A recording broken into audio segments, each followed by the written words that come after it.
Assalamualaikum warahmatullahi wabarakatuh. Hai hai hai hai hai. Halo Bapak dan Ibu guru hebat. Kembali lagi bersama saya Yunita di channel Miss Yunita. Bapak Ibu, kali ini kita akan kembali membahas soal-soal pretest PPG untuk mata pelajaran bimbingan konseling. Pada video kali ini, materi dalam soal-soal yang akan kita bahas adalah tentang teknik dan pendekatan dalam konseling. Bapak Ibu, karena jadwal pretest semakin dekat, saya sarankan kepada Bapak Ibu untuk lebih mengintenskan jadwal belajarnya agar Bapak dan Ibu dapat sukses dalam pretest PPG 2023 ini. Kemudian Bapak Ibu, untuk materi ini saya sarankan agar Bapak dan Ibu memegang pena dan kertas sambil membuat ringkasan materi terkait dengan soal-soal yang akan kita bahas ini. Karena untuk materi teknik dan pendekatan dalam konseling ini menurut saya adalah materi yang cukup sulit untuk dipahami. Jadi, ketika Bapak dan Ibu telah menuliskan di dalam kertas atau buku yang telah Bapak sediakan, sehingga Bapak dan Ibu dapat kembali membacanya nanti dan mengingat-ingat materi yang telah kita bahas pada soal-soal di video ini. Untuk itu, Bapak Ibu, langsung saja jika Bapak Ibu sudah memegang pena dan kertasnya, langsung saja kita masuk ke soal yang pertama. Soal nomor 1 Bapak Ibu, dalam suatu sesi konseling, konseli mengatakan, saya tidak mengerti siapa sebenarnya yang harus saya ikuti, ayah saya atau ibu saya. Kemudian konselor mengatakan, bisakah Anda sampaikan kepada saya siapa di antara mereka berdua yang selalu mengambil keputusan dalam keluarga Anda? Teknik yang digunakan konselor ini dinamakan A. Clarifying, B. Konfrontasi, C. Leading, D. Facilitating. Nah, Bapak Ibu silahkan dijawab apakah jawaban yang benar untuk pertanyaan ini adalah opsi A, B, C, atau D. Sudah Bapak Ibu? Jika sudah, mari kita bahas. Bapak Ibu, jawaban yang benar untuk pertanyaan ini adalah A, clarifying. Nah, jadi Bapak Ibu, pada soal ini konselor ingin meminta kepada konseli untuk menjernihkan kembali apa yang dia sampaikan. Karena di sini konseli mengatakan, saya tidak mengerti siapa sebenarnya yang harus saya ikuti, ayah saya atau ibu saya. Nah, kata-kata konselor yang mengatakan bahwa bisakah Anda sampaikan kepada siapa di antara mereka berdua yang selalu mengambil keputusan dalam keluarga? Nah, ini adalah pertanyaan yang diajukan konselor berupa clarifying. Nah, clarifying ini artinya adalah menjernihkan. Kemudian Bapak Ibu, pada opsinya tadi juga ada pada opsi B ada kata-kata konfrontasi. Nah, konfrontasi ini adalah teknik yang dilakukan konselor dengan tujuan untuk melihat adanya diskrepansi atau inkonsistensi antara perkataan dan bahasa tubuh, kemudian dari ide awal hingga ide berikutnya, termasuk senyum dan kesedihan serta lain sebagainya. Nah, pada opsinya tadi juga ada kata-kata leading atau memimpin. Nah, leading ini artinya adalah konselor dituntut untuk memiliki keterampilan dalam memimpin percakapan. Tujuannya agar percakapan yang terjadi tidak menyimpang dari masalah sehingga tujuan utama konselor yang dilakukan bisa tercapai sesuai dengan target. Kemudian selanjutnya yaitu clarifying atau menjernihkan tadi. Nah, tujuan dari clarifying ini Bapak Ibu adalah untuk membuat jernih tutur kata konseli yang kurang jelas atau samar dalam menyampaikan permasalahan. Tugas konselor di sini adalah untuk memperjelas apa yang ingin disampaikan konseli. Nah, kemudian pada opsi D ada kata-kata facilitating.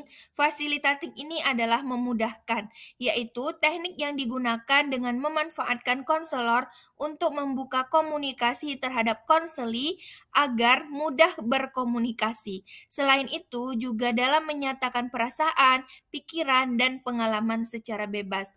Nah, itu tadi penjelasannya Bapak Ibu. Lanjut Bapak Ibu, soal nomor 2. Akhir-akhir ini Rita menunjukkan penurunan prestasi di sekolah. Dia merasa jenuh dengan tugas sekolah dan rutinitas hariannya. Dia pun datang kepada konselor dan menceritakan kondisinya. Konselor menggunakan konseling naratif untuk membantu Rita. Karena fokus tujuan utama konseling naratif adalah A. Mengubah kerangka berpikir konseli terhadap masalahnya sehingga dapat melihat hal positif dari kondisinya. B. Mengajak konseli menjelaskan pengalamannya dalam kisah dan bahasa yang penuh harapan dan lebih optimis. C. Mengajak konseli lebih terbuka terhadap berbagai pengalaman hidup sehingga memiliki tanggung jawab terhadap dirinya. Atau D. Membantu konseli memahami diri dan mengambil keputusannya secara mandiri. Nah, Bapak Ibu, silahkan dijawab apa jawaban yang benar untuk pertanyaan ini adalah A, B, C, atau D. Sudah Bapak Ibu? Jika sudah, mari kita bahas. Bapak Ibu, jawaban yang benar untuk pertanyaan ini adalah B, yaitu mengajak konseli menjelaskan pengalamannya dalam kisah dan bahasa yang penuh harapan dan lebih optimis. Mengapa demikian? Karena yang diminta di soal di sini adalah fokus tujuan konseling naratif. Nah, ini kata kuncinya ya Bapak Ibu, kata-kata konseling naratif. Konseling naratif ini di mana konseli diminta untuk menjelaskan pengalamannya dalam kisah dan bahasa yang penuh harapan dan lebih optimis. Nah, jadi dalam konseling naratif ini semuanya dinarasikan Bapak Ibu dalam kisah dan bahasa. Itulah mengapa dinamakan dengan konseling naratif dan itulah mengapa jawaban yang benar untuk pertanyaan ini adalah B, di mana konseli menjelaskan pengalamannya dalam kisah dan bahasa yang penuh harapan dan lebih optimis. Kita lanjut Bapak Ibu soal nomor 3. Strategi untuk mengubah sudut pandang konseli dari sisi negatif dari suatu peristiwa menuju atau menjadi sudut pandang yang dari sisi positif merupakan teknik A. Renegosiasi, B. Re-responsibility, C. Reality, atau D. Reframe. Nah, Bapak Ibu silakan dijawab apakah jawaban yang benar untuk pertanyaan ini adalah A, B, C, atau D. Sudah Bapak Ibu? Jika sudah, mari kita bahas.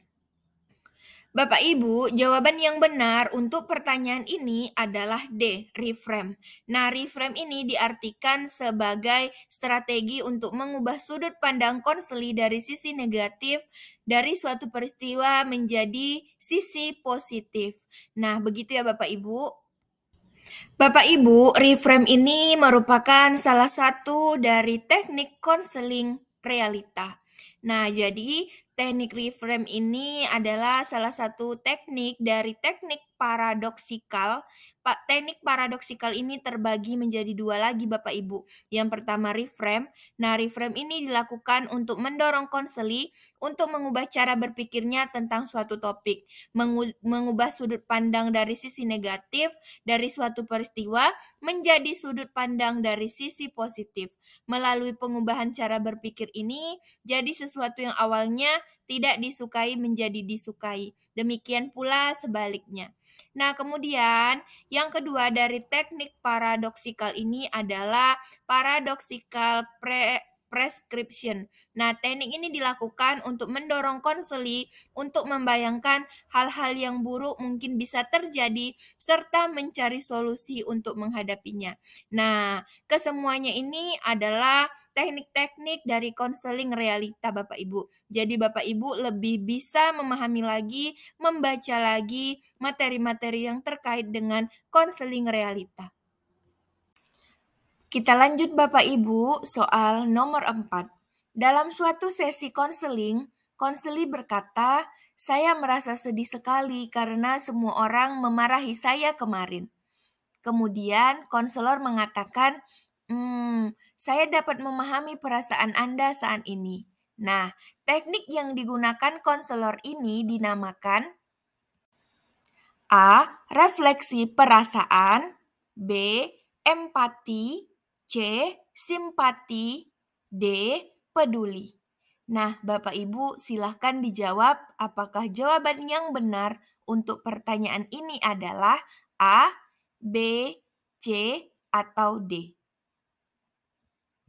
Sudah Bapak Ibu? Jika sudah, mari kita bahas. Bapak Ibu, jawaban yang benar untuk pertanyaan ini adalah B, empati. Mengapa demikian? Karena Bapak Ibu, pada soal ini kita cukup mudah untuk menemukan jawaban yang benar karena kata kunci di sini adalah konselor mengatakan saya dapat memahami perasaan Anda saat ini. Nah, ini adalah bagian dari sikap atau teknik empati yang dilakukan oleh konselor dalam sesi konseling. Nah, jadi empati ini dapat diartikan sebagai kita sebagai konselor dapat merasakan, memahami, dan turut serta merasakan apa yang dirasakan oleh konseli. Jadi, itu dinamakan dengan sikap atau teknik empati. Kita lanjut Bapak Ibu, soal nomor 5. Nani mengungkapkan kepada konselornya bahwa dirinya merasa memiliki ketergantungan kepada permainan game online. Hal ini membuat dirinya selalu mengabaikan tugas-tugas sekolah dan sering terlambat masuk karena tidur terlalu larut malam. Pada sesi ini, konselor fokus pada tingkat penurunan durasi bermain game online dibanding bagaimana mengurangi ketergantungannya. Cara yang dilakukan oleh konselor sebenarnya adalah tahapan di mana konselor A. Menggali problem konseli, B. Merumuskan tujuan spesifik, C. Memberikan solusi penting, D. Mengajak konseli terlibat aktif. Nah, Bapak Ibu silakan dijawab apakah jawaban yang benar untuk pertanyaan ini adalah A, B, C, atau D. Sudah Bapak Ibu? Jika sudah, mari kita bahas. Bapak Ibu, jawaban yang benar untuk pertanyaan ini adalah B, merumuskan tujuan spesifik. Nah, pada soal ini Bapak Ibu, kata kuncinya lumayan mudah untuk dicari karena ada kata-kata pada sesi ini, konselor fokus pada tingkat penurunan durasi bermain game online dibanding mengurangi ketergantungannya. Nah, fokus pada tingkat tujuan spesifik ini maka jawabannya adalah tahapan yang dilakukan konselor sebenarnya adalah merumuskan tujuan spesifik. Konselor di sini ingin fokus untuk merumuskan tujuan dari konseling yang sedang berlangsung adalah pada tingkat penurunan durasi bermain game online. Sehingga dengan berkurangnya durasi bermain game online, Rani tidak lagi mengabaikan tugas-tugas sekolah dan tidak lagi tidur terlalu larut malam karena durasi bermain game online-nya telah berkurang. Kita lanjut Bapak Ibu soal nomor 6. Konfrontasi sebagai salah satu teknik konseling diartikan sebagai A. Keterampilan konselor dalam menggali perasaan, pengalaman, dan pikiran konseli. B. Upaya konselor memperoleh informasi lebih mendalam tentang apa yang dirasakan konseli dengan cara kembali memantulkan perasaan pikiran, dan pengalaman konseli. C. Teknik yang digunakan untuk melihat adanya diskrepansi atau inkonsistensi antara perkataan dan bahasa badan atau ide awal dengan ide berikutnya. D. Keterampilan konselor untuk memimpin percakapan agar tidak menyimpang. Nah, Bapak Ibu, silahkan dijawab apakah jawaban yang benar untuk pertanyaan ini adalah A, B, C, atau D. Sudah Bapak Ibu? Jika sudah, mari kita bahas. Bapak Ibu, jawaban yang benar untuk pertanyaan ini adalah C, yaitu teknik konseling yang digunakan untuk melihat adanya diskrepansi atau inkonsistensi antara perkataan dan bahasa badan atau ide awal dengan ide berikutnya pada diri konseli. Nah, jadi Bapak Ibu, konfrontasi ini adalah ketika apa yang disampaikan oleh konseli berbeda pada awalnya, kemudian berbeda lagi pada berikutnya, maka kita perlu memberikan teknik konfrontasi. Kemudian, jika kita coba telaah opsinya satu persatu, pada opsi A, keterampilan konselor dalam menggali perasaan, pengalaman, dan pikiran konseli ini dinamakan dengan teknik eksplorasi. Jadi, ketika kita sebagai konselor menggali perasaan, pengalaman, dan pikiran konseli, itu artinya kita sedang mengeksplor apa-apa saja yang dirasakan oleh konseli, pengalaman-pengalamannya, dan pikiran-pikiran konseli. Maka itulah yang dinamakan dengan teknik eksplorasi. Kemudian jika kita lihat opsi B, pada opsi B ini merupakan pengertian dari refleksi, yaitu upaya konselor memperoleh informasi lebih mendalam tentang apa yang dirasakan konseli dengan cara memantulkan kembali perasaannya, pikirannya, dan pengalaman konseli. Kemudian yang C tadi adalah teknik konfrontasi yang diminta soal. Kemudian jika kita lihat opsi D, yaitu keterampilan konselor untuk memimpin percakapan agar tidak menyimpang, ini dinamakan dengan teknik leading. Nah, begitu ya Bapak Ibu penjelasannya. Baik Bapak Ibu, lanjut soal nomor 7. Bu Sari sebagai guru BK atau konselor sekolah memandang bahwa para siswa yang ada di sekolahnya memiliki kemampuan dan potensi untuk berkembang serta dapat menyusun sendiri pemecahan masalah ketika mereka menghadapi kondisi yang tak nyaman. Pandangan ini senada dengan apa yang dinyatakan dalam sebuah pendekatan postmodern yang melihat bahwa setiap individu memiliki sifat A. Realistik, B. Deterministik, C.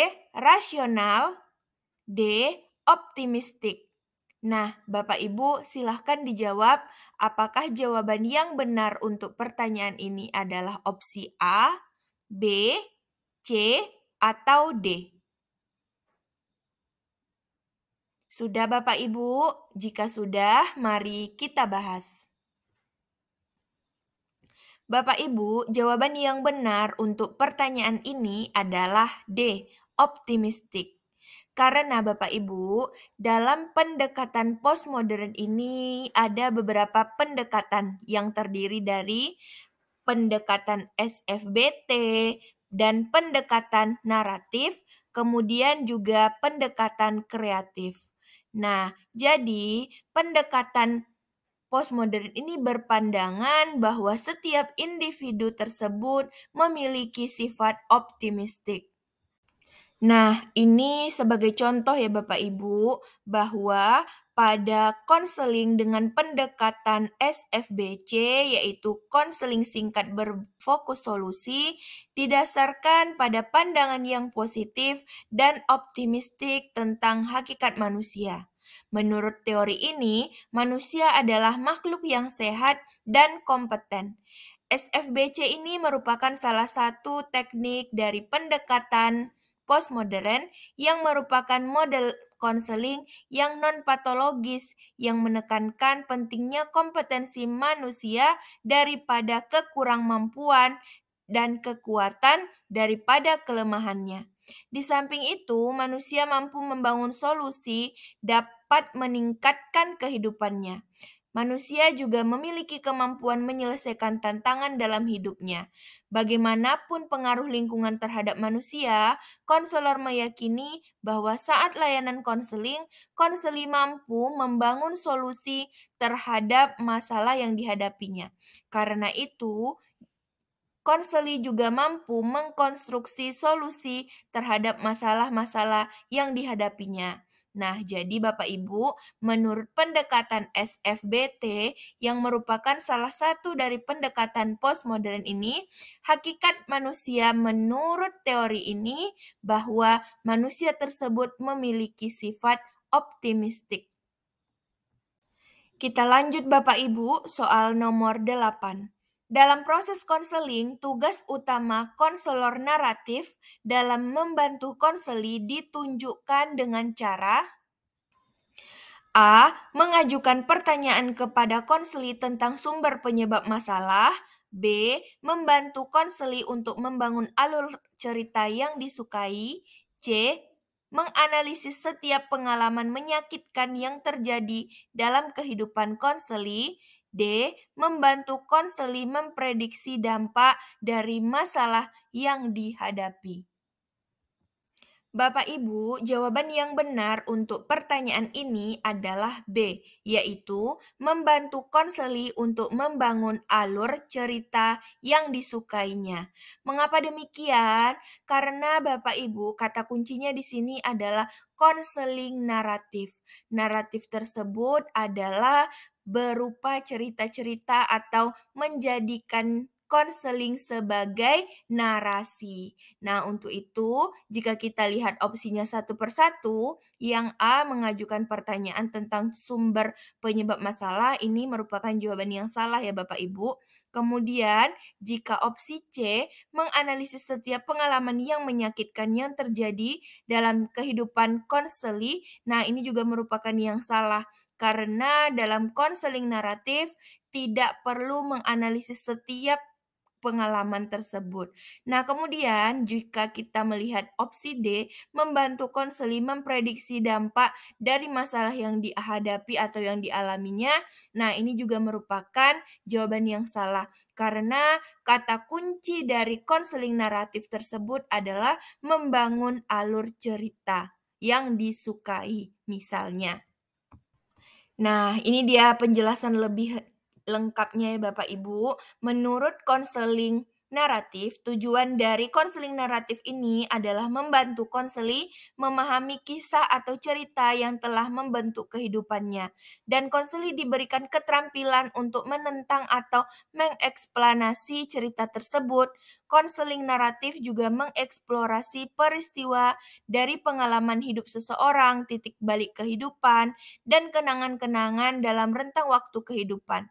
Fokus konseling ini pada tujuan, impian, dan nilai yang menjadi acuan hidup seseorang. Selain itu, konseling naratif juga bertujuan untuk mengajak individu agar menceritakan pengalaman mereka dalam kisah dan bahasa dengan harapan yang lebih optimis dalam menjalani hidup. Lanjut Bapak Ibu, soal nomor 9. Upaya utama seorang konselor adalah agar konseli selalu terlibat dalam pembicaraan dan membuka dirinya atau self-disclosing pada konselor dengan kata-kata singkat seperti "oh", "iya", "terus", "lalu", dan yang tujuannya adalah membuat konseli semakin semangat untuk menyampaikan masalahnya dan mengarahkan pembicaraan agar mencapai sasaran dan tujuan konseling. Nah, teknik yang digunakan konselor ini dinamakan A. Dorongan minimal, B. Refleksi, C. Konfrontasi, D. Attending. Nah, Bapak Ibu, silahkan dijawab apakah jawaban yang benar untuk pertanyaan ini adalah opsi A, B, C, atau D. Bapak Ibu, untuk menjawab soal nomor 9 ini silahkan dijawab langsung di kolom komentar ya Bapak Ibu. Nanti di kolom komentar kita akan sama-sama berdiskusi mengenai soal nomor 9 ini. Langsung menuju kolom komentar Bapak Ibu. Baik Bapak Ibu, terima kasih sudah menonton video ini dari awal hingga akhir. Jika Bapak Ibu merasa bahwa channel ini dapat bermanfaat, boleh Bapak Ibu langsung tekan tombol subscribe, like, komen, dan share, baik itu kepada siapa saja yang sedang mempersiapkan diri menghadapi pretest PPG bimbingan konseling, agar channel ini dapat semakin bermanfaat bagi banyak orang. Bapak Ibu, saya doakan agar Bapak Ibu sukses dalam pretest PPG 2023 ini dan Bapak Ibu dapat lulus dalam pretest ini agar segera mengikuti pendidikan profesi guru. Semangat Bapak Ibu! Nah, Bapak Ibu, sekian dulu video ini. Lebih dan kurang saya mohon maaf. Sampai jumpa di video-video berikutnya. Bye!